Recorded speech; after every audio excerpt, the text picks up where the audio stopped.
Hi, everyone, and good evening for joining me on the Eternal Life Plan. This may be a long podcast because I have quite a few videos to show you that are long. So bear with me. I may lose more subscribers over this video, but I'm bringing you information. You do with that information what you want. And that's all I'm asking you do. You just listen, watch, then you can decide whether you want to keep that information or toss it aside. But before we dive into the actual information, I have two retractions that I'd like to make. Now, for all the new viewers that may not know me, if I say something incorrectly or state something incorrectly, I will come back and admit that I was wrong, and then I will correct it. And so that's what I'm doing tonight on two different situations. So the first one is about Bishop Strickland. I wish to retract what I said about him. In all fairness, and I came to this conclusion after the podcast and after I prayed that I should do the retraction, because in all fairness to him, I am not allowed to reveal what it is that I know about his dismissal. If that person ever comes forward, or the group of people ever come forward and want to release that information, then I can talk about it, but I gave my word. So it's not fair to Bishop Strickland and those that follow him for me to put out there a veiled comment and not be able to show you the proof and be able to talk about the proof and the evidence. So I wish to retract what I said about Bishop Strickland. I've always been a Bishop Strickland fan. I was sad to see him go down the path that he went, with so many others against Pope Francis. And that's all that I'll say about that. And Bishop Strickland, forgive me. So no one contacted me about this. No one asked me to do this. No one threatened me. No one said a word about any of this. This was my own doing. The same with the next retraction that I'm going to say. Nobody told me, threatened me, none of that. This was me coming forward because I want to be known as someone with integrity. So I'm willing to correct myself whenever I state something wrong. And the next one is about Daniel O'Connor. He wrote a pretty long comment on my YouTube video, and I wish to restate and paraphrase what he said. I'm not going to go through it all because it was mostly directed at me, but I said that he was part of the Red Tread movement that followed Vigano. He corrected me. He is not. He is a traditionalist that goes to both the Latin Mass and the Novus Ordo Mass. He goes to both. He also said that he was a Vigano supporter until Vigano veered off, and he has warned his audience about following Vigano. So I want to make that correction because what I said was not right. It wasn't correct, is what I mean. Now, he did not address my initial question to him, and that is, did he go to the Vatican archives to investigate the UFO phenomenon? I've asked him that 3 different times, and he's never addressed it. But yet he did go on and criticized Dr. Diana Pasulka and Dr. Paul Thigpen for their research on UFOs.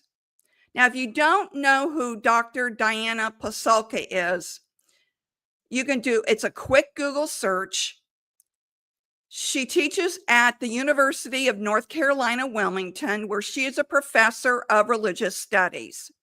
She was also the chair department of philosophy and religion from 2015 to 2019.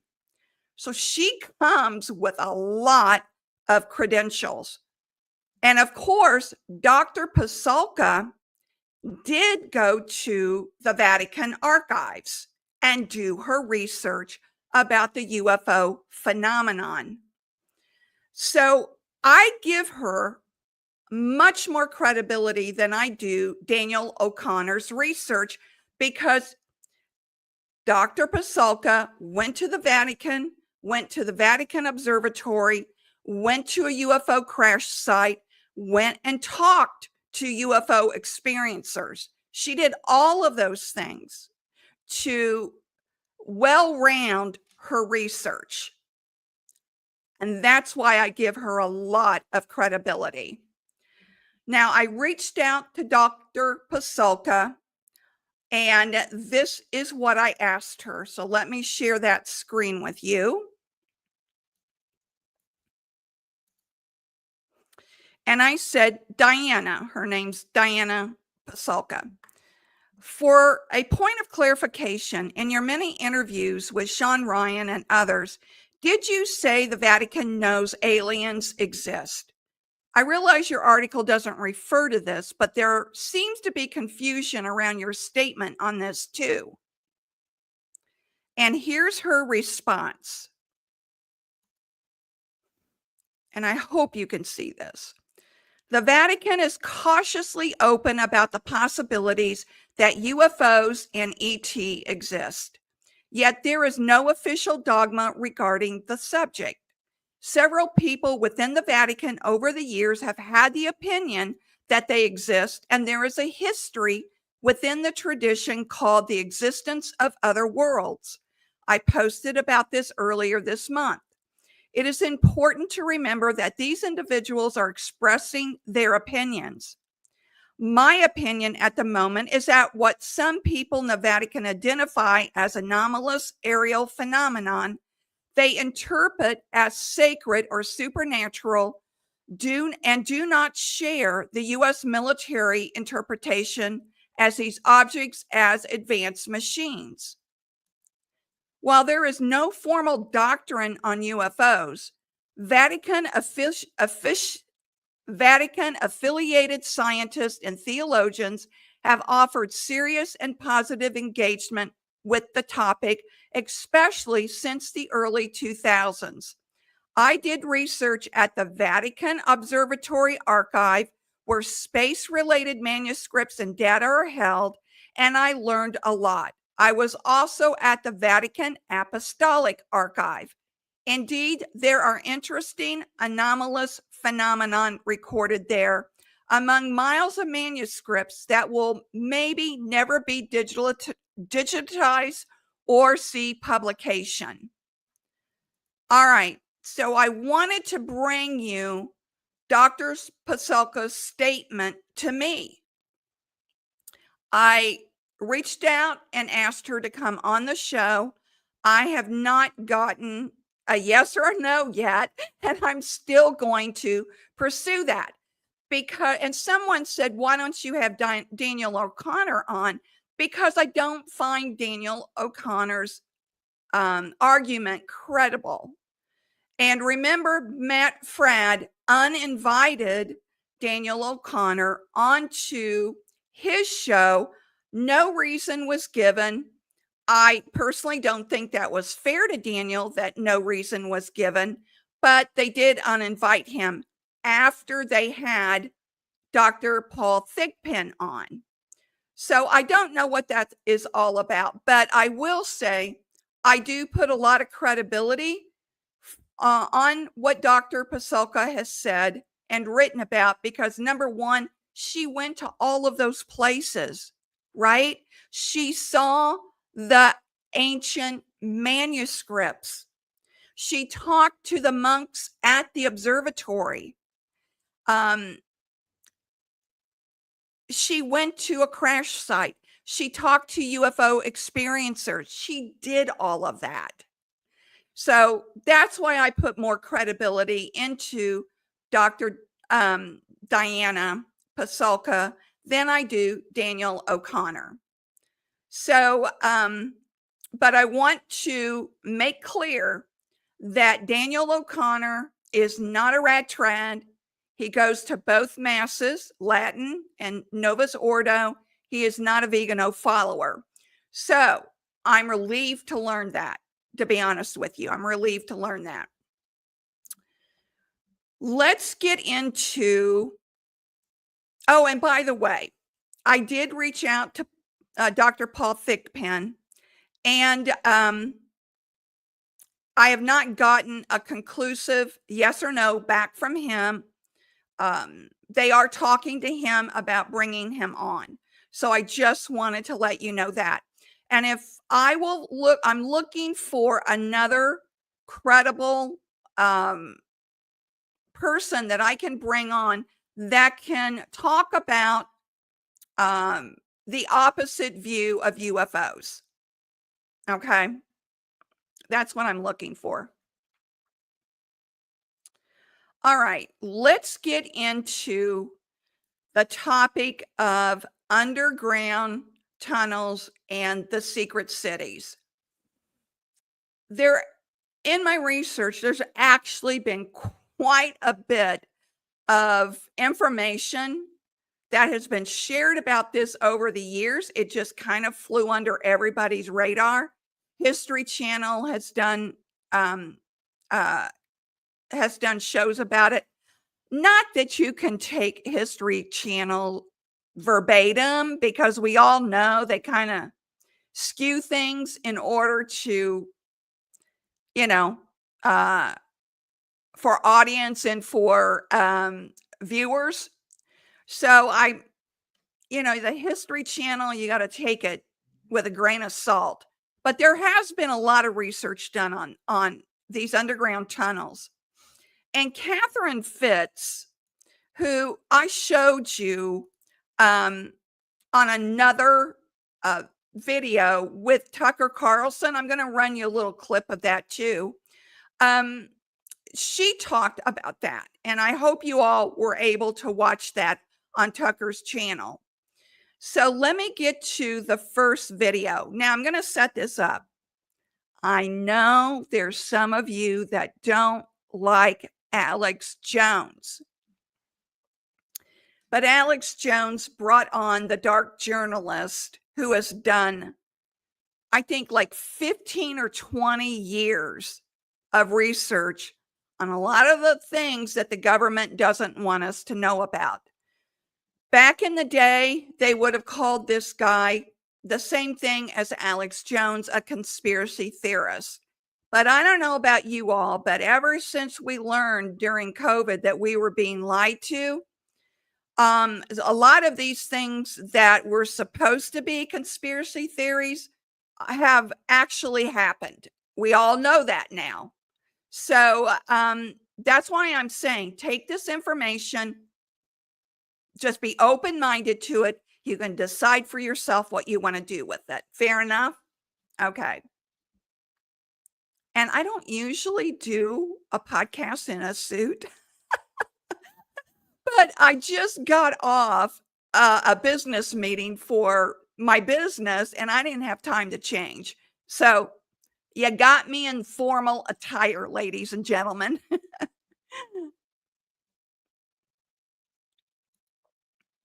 All right, let me get the first one up.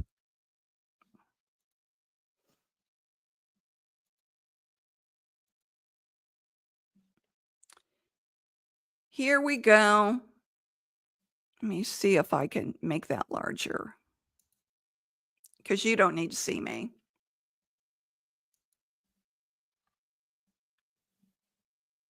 But the underground base part is fascinating because it's part of that hidden economy, the black budget economy that's been driving so many of the forces and making so many people in that deep state wealthy, but also creating a parallel structure. And this is one of the things that was warned of by people all the way from President Kennedy to President Reagan and others, that there would be a secondary government that would usurp the civil government on top, the overt government being challenged by this covert government. Well, there's a certain point where there's a lack of oversight, and they take those secrecy rules that they developed during the Cold War and maximize them for this continuity of government program.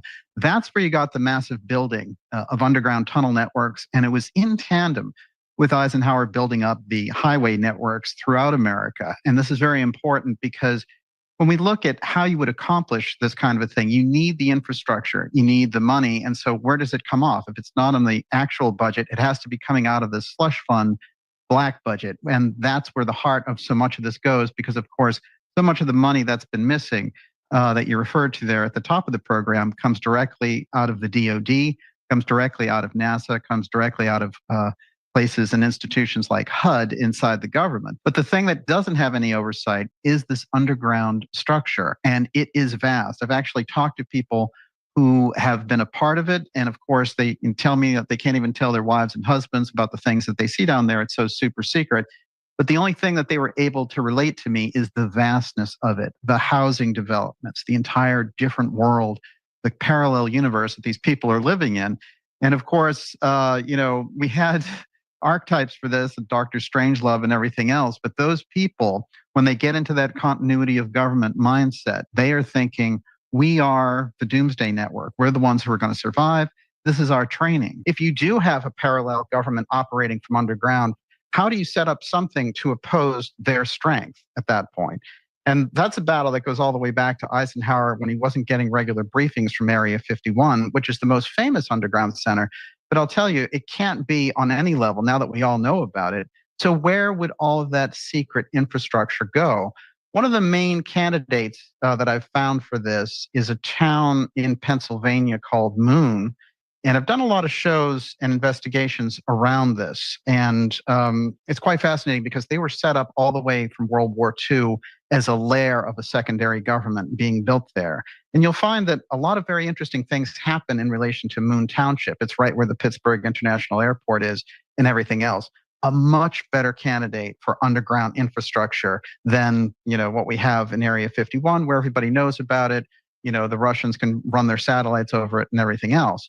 Well, Moon is a very obscure place, but it's definitely related hardcore to the UFO file. And this is important because those secrets, the way that operates, the underground bunkers, the continuity of government planning, the secrecy around that can be flipped into areas like the UFO file. So the UFO file becomes the hottest and the highest national security secret that we have.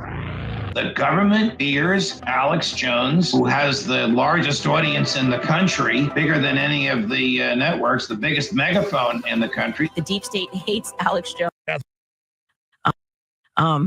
But there is a disappointing. Former high-level Bush administration deputy head of HUD, Catherine Austin Fitz-Carlson, talked about evidence pointing to $21 trillion being put into underground cities and bases. I want to play that clip and come back with an expert on it and do the deep dive straight ahead, ladies and gentlemen. But here's her exchange that's gone mega viral on the underground cities. But I think that whether it's a pole shift, magnetic pole shift is one of the, theories of what causes these events. But there is a history of near extinction events. And one of the things that I've looked at, because I'm trying to figure out, between fiscal 1998 and fiscal 2015, there were 21 trillion of undocumentable adjustments in the U.S. government. If you go to our website, missingmoney.solera.com, we have years and years of documentation, including the government financials that show this. And so the question is, where's all this money going? And one of the things I've looked at in the process of looking at where all this money is going is the underground base and city infrastructure and transportation system that's been built. And I'm sorry? Yes. So we have built an extraordinary number of underground bases and supposedly transportation systems. Some of these are some of these are documented as part of the national security infrastructure. I think there are many more. So in the United States, and all over the world. But in from 2021 to 2023, I took one of the smartest subscribers in the Solari Report network, and he and I spent 2 years collecting all the data and all the allegations on underground bases. And then we systematically went through and tried to estimate our guess. This is totally a guess of how many underground bases, both underground in the United States, but also underground under the ocean around the United States. And our estimate was 170 with a transportation network connecting them. and what would be the purpose?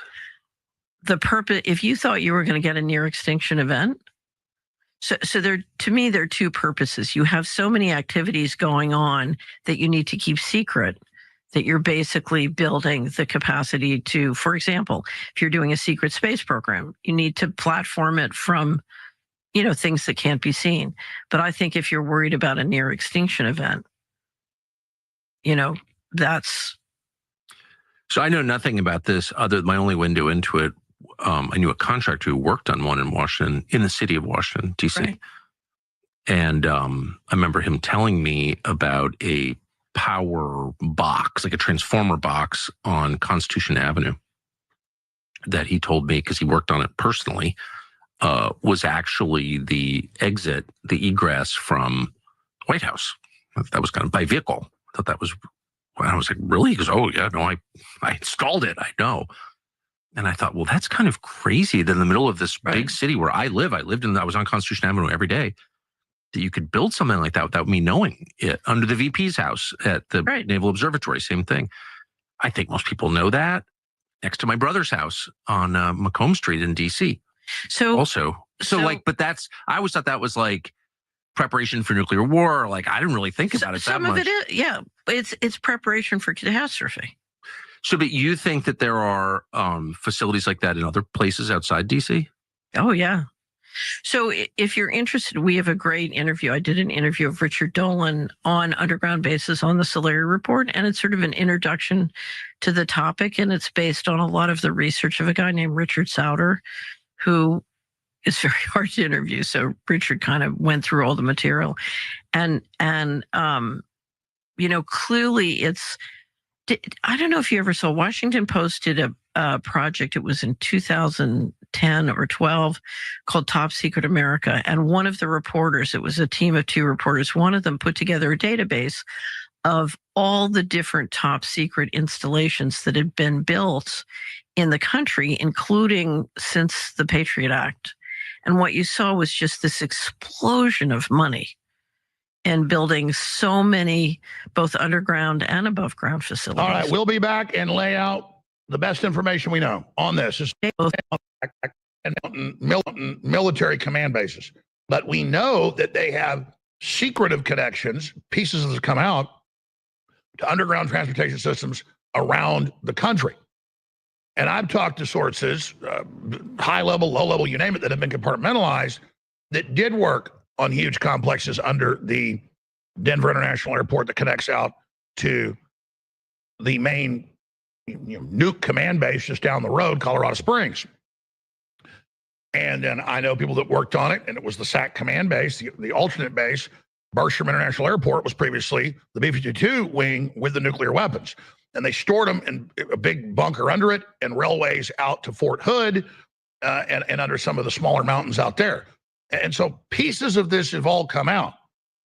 But when you talk about the magnitude of the money, then I was the first to report about 5 years ago, 6 years ago, I was out in Kauai, and I was staying at a resort about 5 miles from Mark Zuckerberg, who just bought a bunch of property. And he pissed the locals off because he bought property around one of their sacred sites that was owned by them. And he said, you can fly a helicopter over to it. I'm not going to give you right away to it. And then so I started talking to engineers who were working on it, and all of them hated him. And the stories are out there on record. There I am in Hawaii talking about it. The fatter Alex Jones. And then again, last year I was out there, and locals gave me footage they got flying over it in a helicopter, huge earth moving equipment, huge bubble dome like constructions over it. And they said he's got a big tunnel, and I'm on record, all the way out to the ocean like a supervillain. And there's these cliffs, and he's got a submarine out there so no one knows when he's coming and going to go out to one of his giant mega yachts that he keeps miles off. And I'm being told this at, let's just say, senior people's houses in Hawaii. They wanted to meet with me because they knew I'd already talked about it. So we broke that. And it was a minor, blip, something we put out. We'll try to, because I've talked about it a lot, but because I just thought of this, the crew just thought of this. We'll try to find that while Dark Journalist is on with us for the next hour. If not, we'll find it and put it in post. But I've still got it on my phone too. I was given the video of flying over it, showing it, told what was in there. He now went on Theo Vaughn's podcast last week and said, oh yeah, I got a big bunker and I got an underground tunnel. So again, the point is, why is he doing that? And it's gigantic. I mean, they've been building it 5-6 years, constant construction. They put these big giant like space domes up over it so you can't see what's going on inside of there. So what's making him do that? So imagine if he's doing that on that scale, what others are doing. And I've talked to some of the top people that are in underground construction. They say it's just been massive for 20 years. And it's not just for nuclear war. So why is this going on? And we know out at Kauai alone, there in the north, there's huge underground military bases that are totally secret. It's the main anti-missile defense system in the Pacific Ocean. It also has nuclear weapons there aimed at China. It's a main target. The average local doesn't even know that because the way the military comes into Kauai and out. So there's just one base there on the western side, right at the foothills of the mountain, but that's the entrance into it. Then you got Wahoo's got giant underground bases. That's all admitted. You see some of that in the movie Snowden that documents the real world, what he said was under there. That's just areas in Hawaii, giant underground bases in Kona, the Big Island. And then it just goes on and on and on with what we know. So yes, I think Fitz is accurate that trillions of this money has gone in underground bases because there you can have the secret technology, you can do the more dangerous experiments. It ties into CERN and other large superconducting super colliders and more. We're talking to Daniel List, darkjournalist.com, leading expert on the entire breakaway civilization shadow government. And then we're going to tie it into everything else coming out. The UK admitting they're doing geoengineering suddenly. Kennedy coming out saying, we know the agency's doing it, DARPA.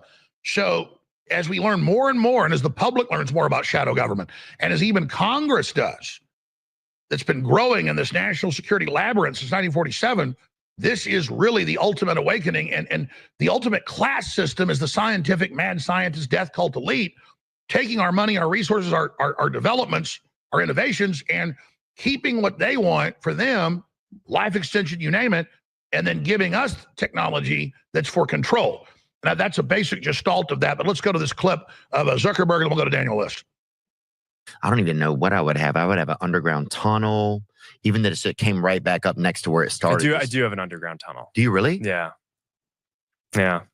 In Well, I USA? have this ranch in Kauai. Yeah. Where there's this whole thing where people were like, there's this whole meme about how people are saying I built this like bunker underground. It's like more of underground storage Bring type it up. situation. But yeah, no, it's Oh, wow. Zucky got that bunky. What's under the ground is more water, right? it's basically what you just said. It's sort of a tunnel that just goes to another building. Yeah. But it's a good place to hide a little bit of dope, though. That's what I would say, dude. How big is that tunnel? Is your tunnel pretty big, or what's it like? it's not that big of a tunnel. It's I made I put a reel on Instagram one day of Priscilla kind of making fun of me playing video games with some friends down there. But it's yeah, no, it's all good. Yes, definitely. But this is a crazy area. I haven't spent a lot of time here. You here. know how the internet is. The internet will always make things seem like they're crazier than they are. But you know, what's I mean, in Hawaii, it's like having a little storm shelter underground tunnel is pretty sweet. That's the thing right there? No, I don't think so. That's insane. Someone's rendering. Is that Roblox? Who built it Looks for you? Closer to Roblox than what the thing is.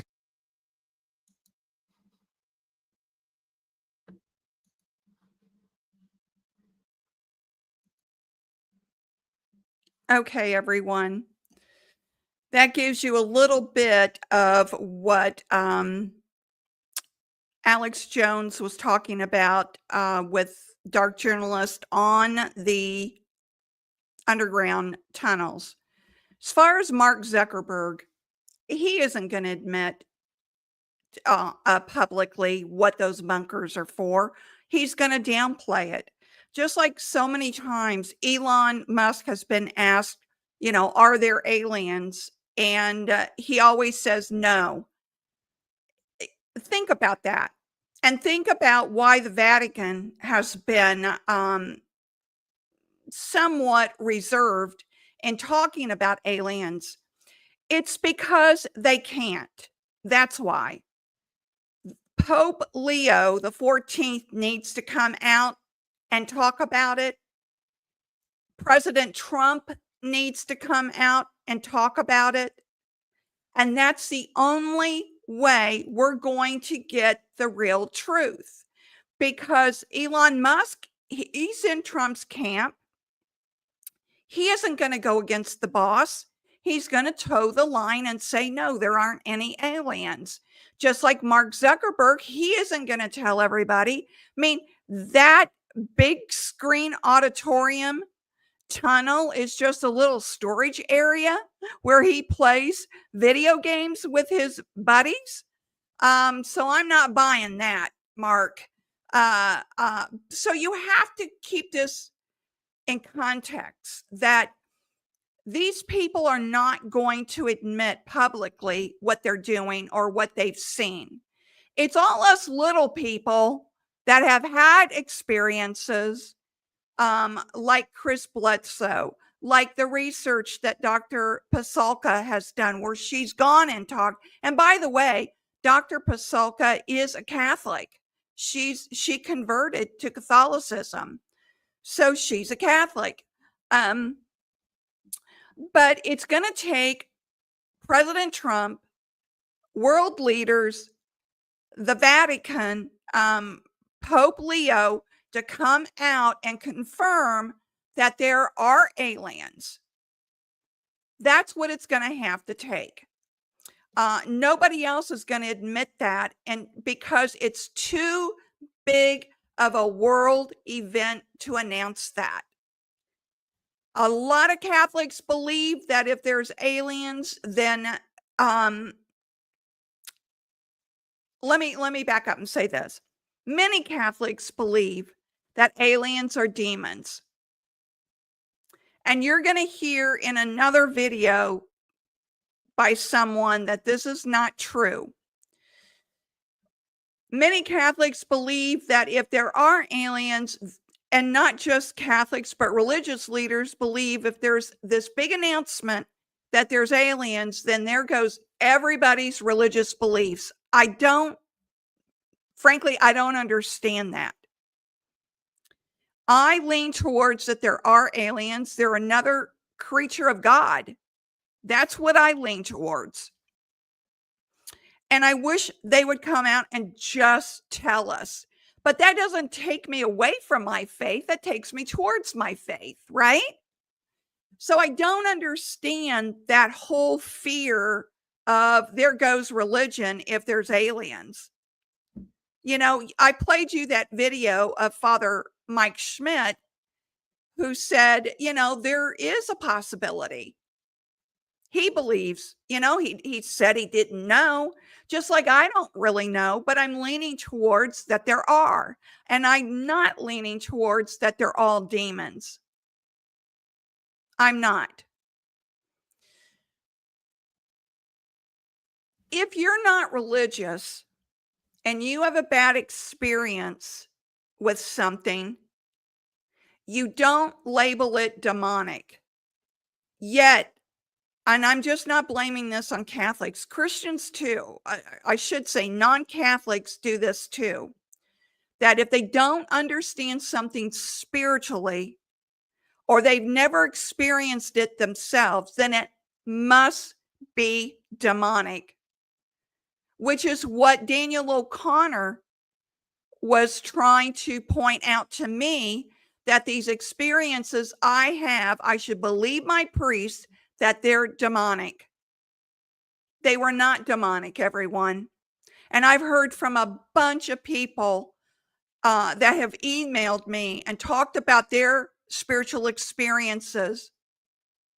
And they come to the same conclusion as me. They're afraid to even talk about their spiritual experiences because of people that will label their experiences as demonic. And this brings me to the next logical part is, so if my experiences are demonic, then what about these other experiencers that have been touted as real seers? Their spiritual experiences were not demonic.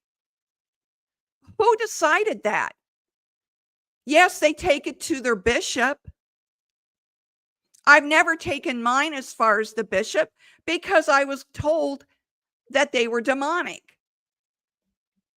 And to this day, I refuse to believe that. I absolutely don't believe that. I think it's an excuse that clergy has not to deal with it. I do. I don't think it's wise counsel.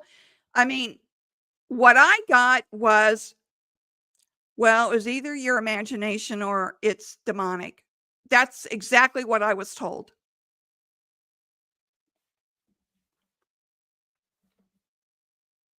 No questions. No questions to me at all. And even Daniel O'Connor came to the conclusion of the priest when he had never talked to me about my spiritual experiences. It's got to be demonic. And he even went so far to say on my YouTube channel, comment that he doesn't want to exactly say that my comment to him was demonic, but I may want to think about whether my comment on his YouTube channel was some kind of demonic influence. No, I was angry over the fact that he was trying his best to discredit Dr. Pasulka, who I find much more credible than him, and Dr. Paul Thigpen. And he was complaining about Matt Fradd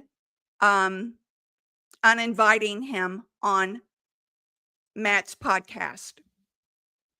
So because I don't agree with him, then I must have been inspired by demons to write that post. Folks, you got me. You got me.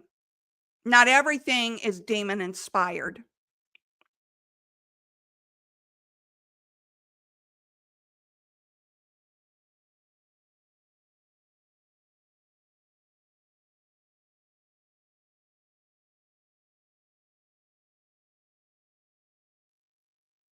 Maybe that was just demon inspired, getting me to shut up.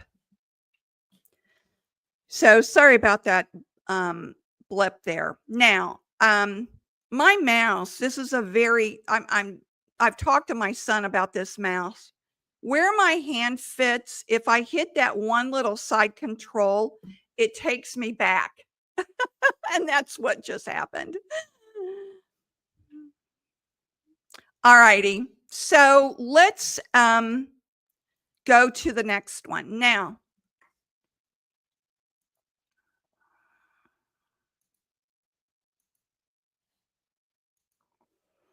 Google underground tunnels and cities in America. There are examples after examples. Even Indianapolis, Indiana, I was stunned when I saw that. That's where I'm from, Indianapolis, the city market. I know exactly where that's at. All these cities, underground, beyond the cities, and there's just videos and references and all kinds of information about the underground tunnel systems and the underground cities.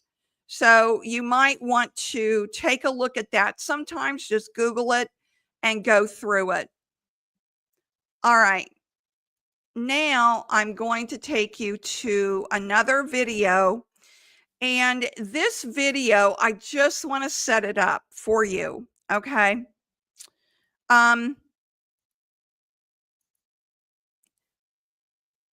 This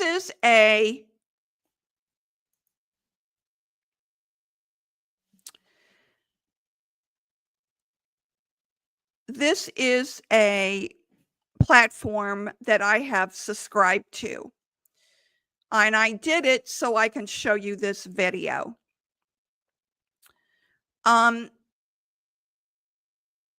There's organizations around the world that help to promote good everywhere.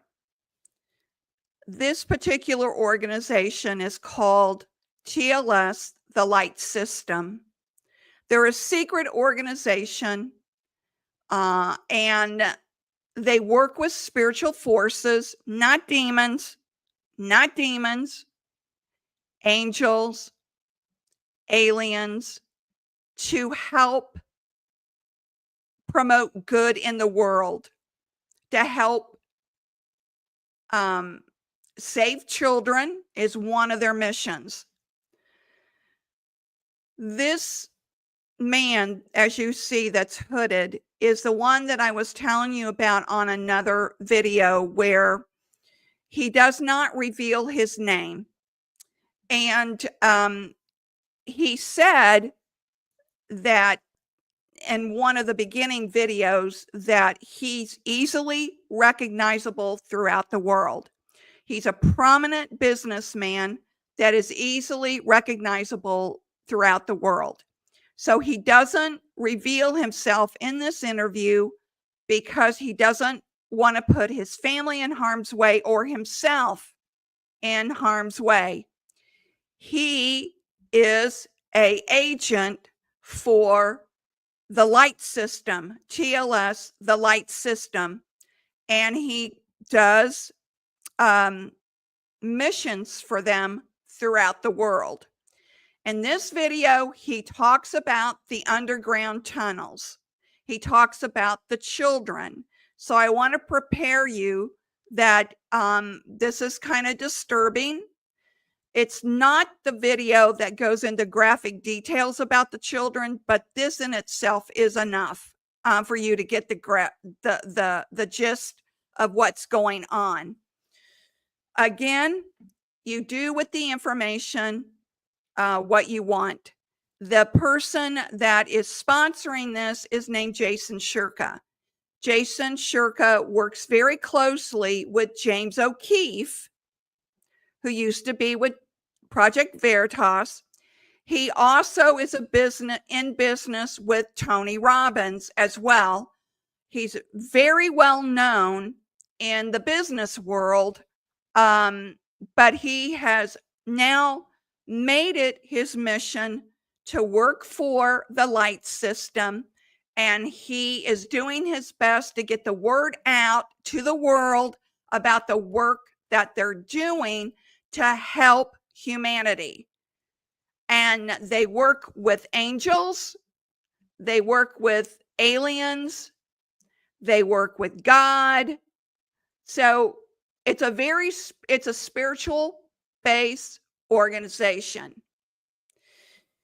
I'm telling you all of this because back centuries ago, Catholics were very mystical, interacting with angels and the Blessed Mother and the spiritual beings was commonplace. That all started to go away and when we started moving towards modern civilization. By the way, someone corrected me and said if I was going to talk, I should learn how to pronounce words.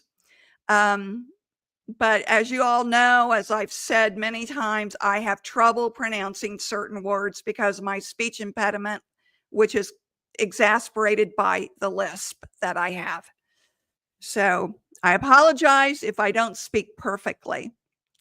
But let's get into, he calls himself Ray. That's not his real name, but we'll get into this.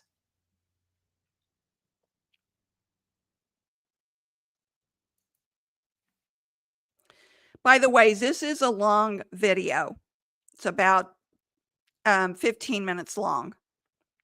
For most of the earthquakes, tsunamis, storms that you see, unfortunately, most of them are not made by nature. This is man-made by the evildoers or psychopaths we spoke about before. We're not mentioning any names. They have the power to do the damage. TLS is trying to stop the damage. And as you know, and you published in your papers, there are certain technologies from way that those evildoers have in their possession. We're not going to get into it, how and whatever. Everything was written about and spoken about before, but it's a very exciting technology. Strong, a lot of abilities. However, it could be this man that looks balding and Egyptian, and I actually think he is Egyptian, that's Jason. Excuse me, that's Jason, just so you know. Used for the greater good, or it could be used by psychopaths in order to enslave humanity, in order to create chaos, in order to take over geographical places in the world, and so on. Understood. Can you talk to us about the tunnels? I know throughout the year of 2020 specifically, you've been a part of a lot of operations. I don't know how many. And in certain operations, you risked your life. You almost died. There was an ambush in September of 2020. What can you share, number one, on a big picture understanding for those who don't understand what these tunnels are? Can you explain from your understanding what these tunnels are, why they exist, and what's being done down there? Tunnels, first of all, were not built recently. They've been there for many, many years. All of the tunnels were built by the energy I spoke to you about. Meaning the technology, electromagnetic laser pulsation. Yes. And it was built by humans, not by ETs. Again, you always bring this up. ETs have nothing to do with it. It was built by humans. Psychopaths, as I call them. It's still being done today. The difference is that today, and years back also, TLS and people like TLS do their best to destroy it. Those tunnels are very extensive. They can go from New York to Portugal to Australia. They're all over. There are tunnels throughout, but there are also hubs. Hubs mean it's like a big city. By the way, they're all connected with trains that work on a magnetic field. How fast do these trains go? Fast. Real fast. You could do New York to Europe in 20 minutes. Have you been on these trains? Yes. Is there just out of curiosity, is there any form of like a G-force? Do you have to drink anything to get on the train like you do on a spaceship? No, you don't have to drink anything. But we were wearing a special outfit, suit. Okay. And yeah, it's going pretty fast. There are like hubs, centers like South Africa has one, Australia has one. Certain places in Europe, which I don't want to mention where, but in Europe you have one. One of the biggest ones, believe it or not, is in Antarctica. You could travel by train. If you have the ability, you could travel by levitation. They guard it with technology. It's not like people are sitting there with guns and watching you. Are there any guards on any entrances? Very few. Where are these entrances? Can't tell you. Around cities, area? All over. They never end. You go in and... How many times have you been in these tunnels? And why? Not too many. About 10 times. For what purpose? It's not my thing. The 2020 operations got me involved in the New York area, and many kids were taken out. Many, many kids. Not only in New York, all over. But again, it's another example. Why did they The kids that were being taken out their purpose was to go into the tunnels and rescue these children. And TLS was very much involved in that rescue operation. And that's what he's talking about there. Stop. There's more kids out there. It's one of the more difficult missions I had to take because the things you see there, it stays in your memory forever and you feel disgusted. You see things one should not see. A lot of the kids were taken out. I don't know if you can call them kids anymore. They're more like subhumans. It's like you see, I don't want to say monsters, but they look deformed. Some looked okay, but all of them, you could see they're not well. You see sick children. Were the majority brought there? Were they born there? Is there cloning down there? Well, in the old days, they used to kidnap kids and just take them. Today, they still use kidnapping, but not as much as they used to. Today, it's more of cloning. You can take a child and clone them over and over again, and you dispose of the body whenever you're done with it. Most of the kids who were taken out, they're not making it. They cannot. They don't know how to live outside of the tunnels. Most of them, they're in such a bad shape, they perish anyway. What kind of things, and I know this is a difficult topic, what kind of things have you seen done by these evildoers to these children, if you want to call them that? I personally did not see anything. What I saw is when we went to take them out, and it's like, it's all booby trapped. You gotta go with special shoes, special equipment. My job was more to find, I have the ability to find booby traps, let's call them. But still, people still made a mistake and people died. Are those traps through a certain form of technology? Yes. Can you elaborate on what that means exactly? Again, they use very specific technologies. For example, if you go in the tunnels are usually very wide. How wide is very wide? It all depends. If it's a hub, it's like a whole city. Otherwise, it could be 50 to 100 meters wide. It's wide. Enough for a train to go by, for you to walk around it. And let's say one of our people did not listen to the orders and he was touching the wall before this wall was checked, and you could perish. But it's not like an explosion. You just disintegrate to nothing. There's no body left by the time they're done with you. Is it some form of like laser technology? Yeah, it's some form of laser combination with magnetic field. And by the time they're done with you, there's no body.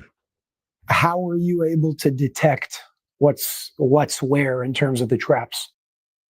I can't reveal that, but I have the ability to know where is the danger zone. Do you have specific tools that you use? Is it a spiritual thing? Is it connected to physical and spiritual? It's a spiritual tool that I don't want to talk about now. I understand. Again, you could find booby traps, you could find lasers, laser guns, you could find nukes. It's a spiritual thing that I can't talk about. I know we've already touched up on this topic a little bit in the first interview you and I have done together, but I want to ask it again in regards to the tunnels. A lot of people believe that these tunnels are operated by evil extraterrestrial beings, or that there are extraterrestrials down there doing dark and evil things. From your experience, what have you seen? Can you validate that that's true, that that's not true? Okay, all the tunnels are being, unfortunately, controlled and operated by those evildoer psychopaths. However, in some places, you're going to go in and you're going to see government agencies in this place. They are part of them. So I was trying to tell you, when you have a government, and again, I'm not going to mention names, but you understand it's not your government. Your president is not your president. Somebody's running the show here. And yeah, they can use a certain army from a certain country to control the place. Those soldiers who are there, they don't know what's going on. And they might protect a tunnel under the name of this so-called army. But it's not an army. It's the same people running the show. Now, throughout the world, it's the same people, same army. They're just giving different names to governments. So over here, by the way, I believe they call them deep underground military bases. They call them DUMS for short. Yes, but they're not. For example, in the US, are there US soldiers in those tunnels? Yes. Do they know what's going on? No. So again, back to the whole extraterrestrial thing that's going down there. What can you touch up on that? People are under the impression from very, I would say, like significant sources of truth telling that there are evil extraterrestrial beings that are down there doing dark things. First of all, there's no such thing as evil ETs. Get it out of your head. I know there's a lot of things on the internet and TV and shows doesn't exist.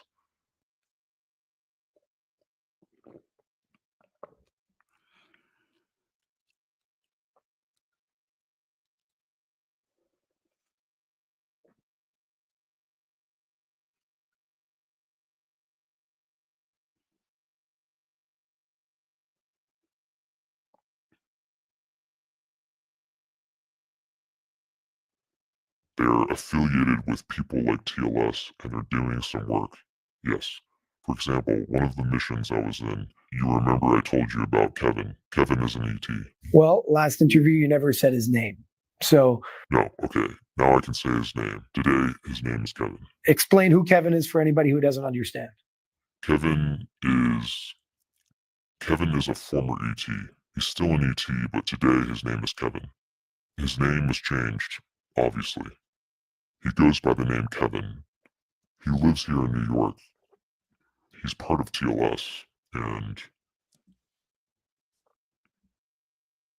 he was part of the missions last year. Not last year, in 2020, when missions were done. Understood. So there could be extraterrestrial activity down there, but from your experience, it's been done for positive purposes on the side of TLS. Yeah, only the side of TLS or other organizations. I'm not saying TLS is the only one, but there are other organizations doing similar things. But again, you always get stuck on the children. The children is not the main purpose of those tunnels. It's a small part of it. Always follow the money. There's a lot of the money involved in there.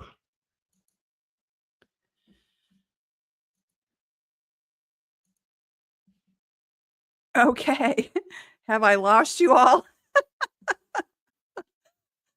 I know it's a lot to take in, isn't it? Right? So, the TLS organization is not affiliated with any religion or anything like that. It's not secular. They believe in God. They believe, obviously, in the spiritual world, and they do work with extraterrestrial beings that they say are here living among us on Earth. So their mission is to try to help children, try to stop the evil that's going on in the world. And, there's been some missions that they've talked about that they've been able to stop. Some they were not able to stop. So it's a very interesting point of view. It's a very, I get that this is just wild. I get that. And it's a lot to take in. I think I have watched just about every video on that platform to try to get a sense of what is going on in the world. And that's what I want you to keep in mind. It's just like I was talking to my son over Mother's Day yesterday about some things. And we were talking about this. And he told me, he said, don't get too far into it, Ma, because I know how this affects you. But he said, there's just evil everywhere. And he's right. There is. But the thing that I just keep going back to is something This is something Michael Voris told us. One of the things that he said that I thought was pretty profound, given, everything that's happened with Michael and Church Militant. But he did say this: you've got to know how the world works. And that has always stuck with me. It's like, well, I was in my 60s before I heard that, but that is so true. You've got to learn how the world works. And there's all these secret societies, these secret organizations that's operating in the back that we don't know a thing about. I can't decide if that's a bad thing or a good thing. But we've got to know how the world works. Everyone's so focused on their lives that they don't really open up to see how the spiritual world works. There's this whole world that is invisible that's working overtime to balance the good from the evil, that's trying to fight the evil on our behalf, our guardian angels. For one, Saint Michael the Archangel, all of the archangels, they're there fighting. We can't see them, right? And maybe it's a blessing that we can't see the invisible world, or we would be shocked by what we see. I don't know. But I do know that ever since my near-death experience, a little by little over the years, I have questioned more and more. I don't think there's anything wrong with questioning church teachings if it's done the right way. I don't think there's anything wrong with people having spiritual experiences and not be labeled that they're probably demonic when they were precious for those people. When they were precious for those people. I suppose I'm just tired of people telling me and telling others that what they experience is wrong, evil, and demonic when they don't know. They don't know. Our priests and clergy, they don't know either. Just because it hasn't happened to them, just because they can't explain it, doesn't automatically mean it's demonic. Now, I want to explain something further about what you just saw. He made a reference to Kevin and E.T. Apparently, there's ETs that can transform themselves to look like a human. If you want to get a glimpse of this, there's a really good series out called, it came out, I believe, last year or the year before. Colin Farrell is the main actor in this show, and it's called Sugar.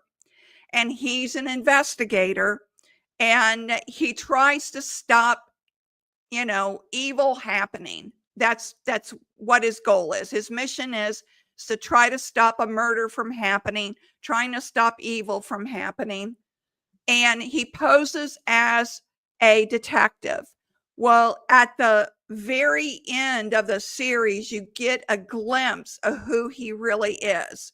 Now, I won't spoil it for you, but when I heard Ray talk about Kevin, it made me think of that series. I think it's on Apple TV. I don't think it's Netflix. It's either Apple TV or Prime, and it's called Sugar. It's a good series, but at the end, I was like, whoa, what? And it kind of parallels what Ray's talking about. So now I get that's fiction. It's a TV show.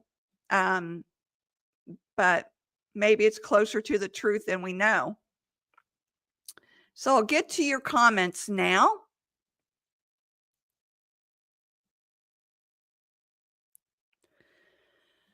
Okay. Yeah, Eagle let me know ahead of time he couldn't join us. Alan says, good evening. Hi, Alan. Did I put you to sleep this time, Alan? Karen says, good evening. Karen says, if aliens observe some human behavior, they might label us demonic. Well, the whole, okay, so we know this to be true, that there have been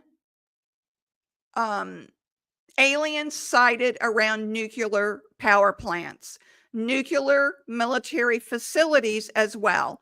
And there was a time, I think it was 3 or 4 years ago, where at this one nuclear military facility, all of the nuclear weapons powered down, and they did not know what made that happen until people were reporting seeing UFOs overhead.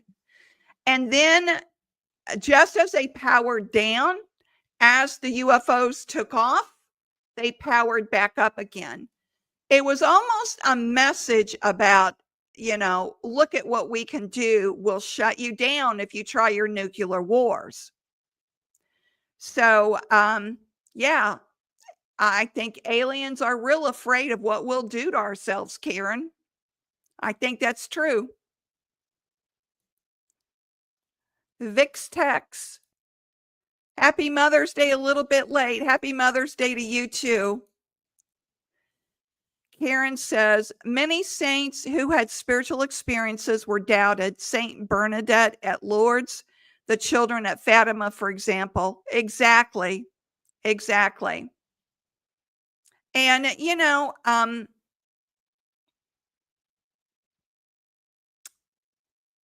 I really don't know.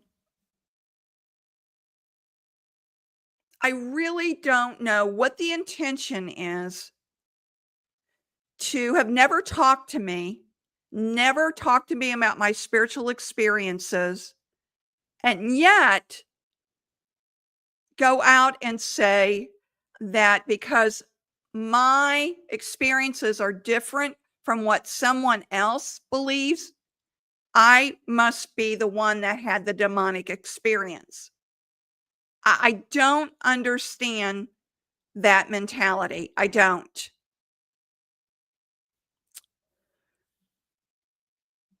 Adoring Fan says, hello. Hello, Adoring Fan. We're just wrapping up. Did you just join us, Adoring Fan? If you did, if you joined us, you missed a lot. The replay will be available afterwards.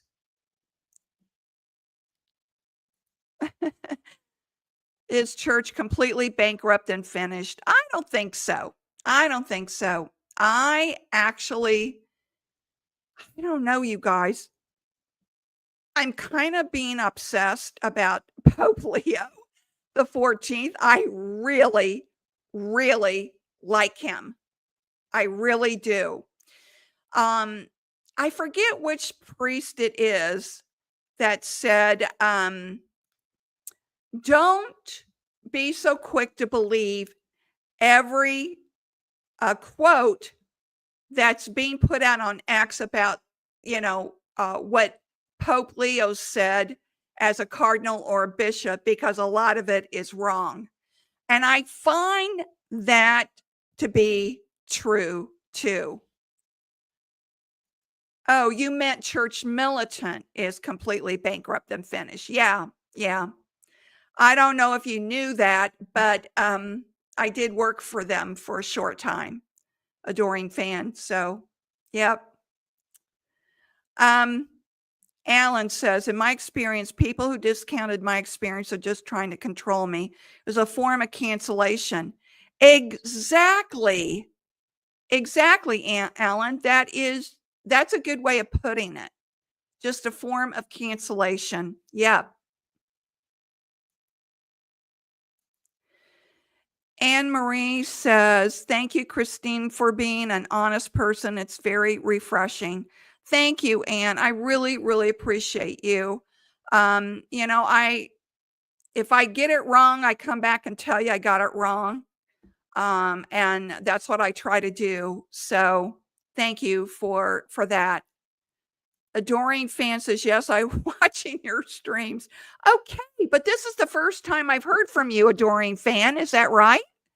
So I'm glad you're commenting now, so I know who you are. All right. What's your opinion about what I just showed you? It's a little out there. I know it is. But one of the things that it's not that I'm wrestling with it. I'm just as my son says, there's so much we don't know. And he said, there's times I've got to step away because what they tell us one day is completely a lie. And then we find out a week later that it was a lie. And he's right about that. And I think that President Trump is doing his best to clean that up. And I also think Pope Leo the 14th will be diligent about cleaning it up too. I believe he will be, and I hope so. Okay. Helen says, I don't find the video all that incredible. I'm in healing and deliverance ministry. Oh, so this comes as no surprise to you. Is that what you're saying, Alan? Right? I mean, there's a whole world we don't see and we don't understand. And don't let people try to tell you what you should believe. Alan says, right on, right on. Karen says, I know there's some very bad things going on out there. Yeah. I am more disturbed about what's going on with the children than anything else. Look at Archbishop Sheen, still not a saint yet. Yep. Yeah. And maybe Pope Leo will help move that along. I hope so. Pope Leo. I really like that name. Okay, everyone. Any more thoughts? Any more thoughts at all? I'm dying to know who this Ray is, because they have said on Jason has said on more than one of his videos that if you saw his face, you would know exactly who he is. That's how well known he is. And he's been on all of these dangerous missions where people have lost their lives trying to help other people from the evil that's going on. Part of the evil that they're talking about is not only just governments, but the World Economic Forum, the people that's involved in that. They've mentioned that before too. The globalists are evil. And who do you think those underground tunnels and cities are for? They're not for us. They're not for us at all.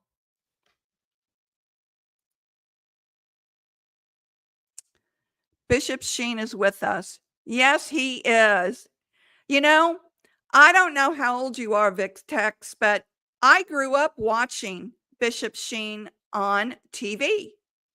That was one thing that my dad had us do. Is my dad loved watching Bishop Sheen. And of course, I was born in 1955. So, you know, in the 60s in grade school, we watched that program all the time.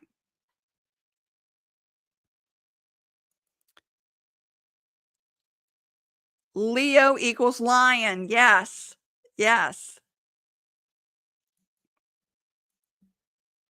A lot of deception going on. There sure is. There sure is. And, you know, a lot of, when you start noticing propaganda, when you start noticing the propaganda, it starts to get really clear, right? Oh, so you're 74. I should tell you my news. Wednesday, May 14th is my birthday. And that's when I officially turned 70. Now, all this past year, I've been saying I'm 70 because I might as well be 70. I mean, if you're 69, you might as well be 70, right? So I'm celebrating my birthday on Wednesday. My son and his family are taking me out to dinner. And so he said tonight, he stopped by and, where do you want to go for dinner, Ma? And I said, he goes, I want you to go someplace nice where you will take you for your birthday. And I said, I just want to go to Cracker Barrel. That's where I want to go, is Cracker Barrel. So that's what we're going to do. We're going to go to Cracker Barrel. Thank you. Thank you. All right, everyone. This has been a late one, and I appreciate you being on. Oh, thank you, Alan. And I have more for you coming up. So let me tell you, I've reached out to Dr. Pasalka to come on. I've reached out to Dr. Paul Thigpen to come on. I have reached out to a lot of people to come on, and I'm always in this wait and see mode. You know, it's like, we'll get back to you, or can you recontact us in a few months, or this or that. So I am trying to get people on, just so that you know. Oh, Anne Marie says, just throwing this out there, maybe you can address it in the future. Is there any validity that Pope Leo XIV have Creole African American roots on his mother's side? Well, I retweeted this on X today. So his mother's last name is Martinez. So it appears he does have some Creole roots in his family. His mother is a very educated woman, and she didn't get married until her middle 30s and didn't have the 3 boys, until her late 30s and early 40s. So she has quite a story about her. If I can retrieve that article, I will get it and I'll tell you guys on the next podcast. Okay. It probably will not be Wednesday because it's my birthday. I may do it Thursday or Friday, but I'll let you know. Okay. Happy birthday. Congratulations. You're a young and energetic 70-year-old. Thank you, Karen. I try to be. You know, it's like, I'm still dealing with the fall from August of last year. You know, today was not a good day, pain-wise. But my mind tells me I'm still 2021, but my body won't cooperate. Oh my gosh, it's just nuts as you grow older. Oh, I turned 75 July 8th. Happy birthday. Well, happy birthday to you too. Woohoo! 75. I think Pope Benedict was forced to resign. Your thoughts? You know, I really don't know. There's a part of me that thinks he was not forced to resign.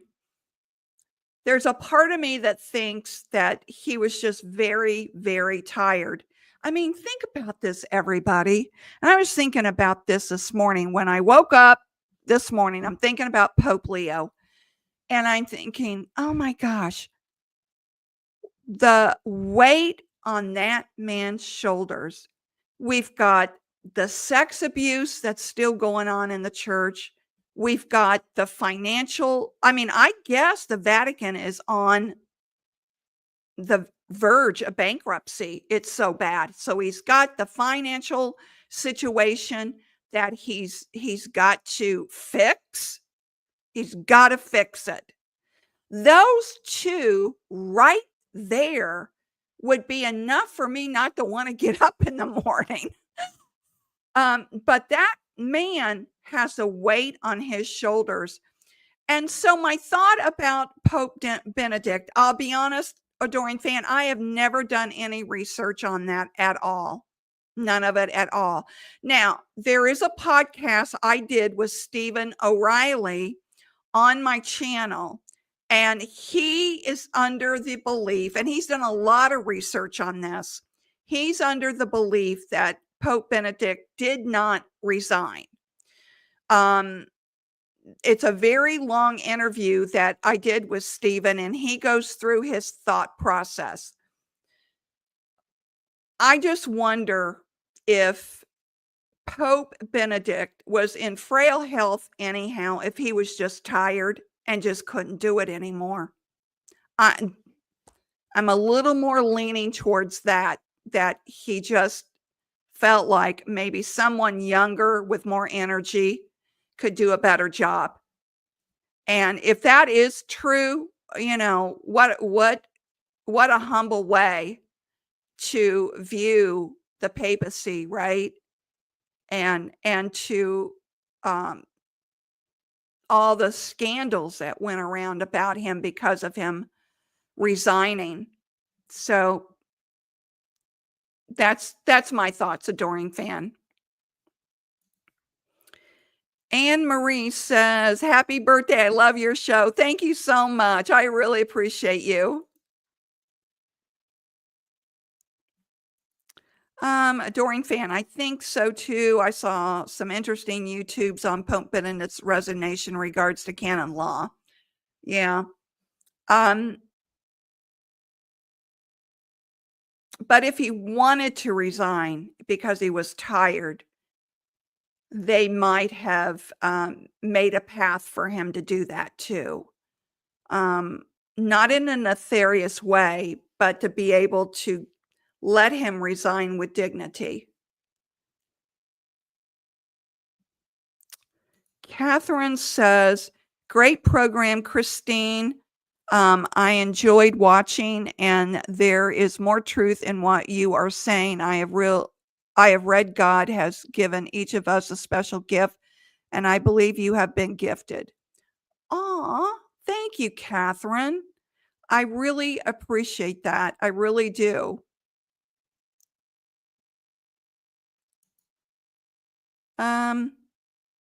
Yeah, Karen. Okay. And Victex is laughing. Okay. Theodore McCarrick got away. Yeah, I've got a little bit of thought about that. He didn't know where he was, right? He had declined so bad that I think they just let him just live out the rest of his life. They knew he wasn't going to live long. Theodore McCarrick's rise in the Catholic Church should have never happened. And I know a lot of people like to pin everything on Pope Francis, but like I said in another broadcast, Pope Francis inherited all of that bad stuff. He inherited the sex abuse. He inherited the poor finances. And am I saying Pope Francis made the best decisions? No, I'm not saying that at all. I don't think he did. But McCarrick was one that should have never risen through the ranks of the Catholic Church. He shouldn't have done it.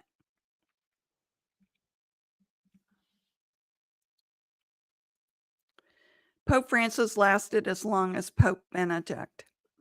I don't really know. Did he? I can't remember how many years that Benedict was Pope. I'm just not, I just don't think he was forced to resign. I really don't. I don't. He lived pretty long, 94. Yeah, he sure did. Yep. So, and I really liked Pope Benedict. I've got many of his books. And I don't know if you guys can see. Oh, I meant to put up Jesus and the Blessed Mother. I forgot to do that. I was on that other meeting and I had to quickly get off so I could do this, and I forgot to put everything up. I don't usually hang up the crucifix when I'm on business meetings. I don't know where people sit in their religions, so I just try to not do that. They can see, I mean, if they're Catholic, they'll recognize that book up there. That's Pope Paul II. That's a daily devotional book. I just love that book. From 2005 to 2013. Okay. Thank you. Thank you. Okay, everyone. Those of you that were coming on late, you missed a good one. You can watch the replay at the end on YouTube. It'll be on there. And it streams. I stream on YouTube and on X. If you're on X, you can watch it on X too. So those are the two places I stream. I cannot get it to stream on Facebook. I don't know why, but I have tried a gazillion times for it to connect and it will never connect. I don't know what I'm doing wrong. So I will not be doing a live on Wednesday because it's my birthday, but it may be either Thursday or Friday. I'll, do an announcement on YouTube to let you know. And so you can stay with me. So as I was saying, I've been reaching out to a lot of people to get them to come on. Now, if you know someone that gives the other side of the UFO story, that it's, it's not real, or whatever, let me know. I'll check them out. But I do hope Dr. Paul Thigpen and Dr. Diana Pasulka come on. I do hope that they do. So everyone, remember how we close, right? 1 John 2:25. And this is the promise which he made us. Life everlasting. Eternal life is forever. Got a plan? Our plan needs to be Jesus. Not aliens, not angels, but Jesus. You all know that.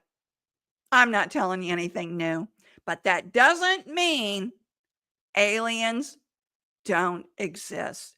Do, do, do, do, do, do, do, do. Was that a good Twilight Zone? All right, everyone. See you later this week. Bye-bye.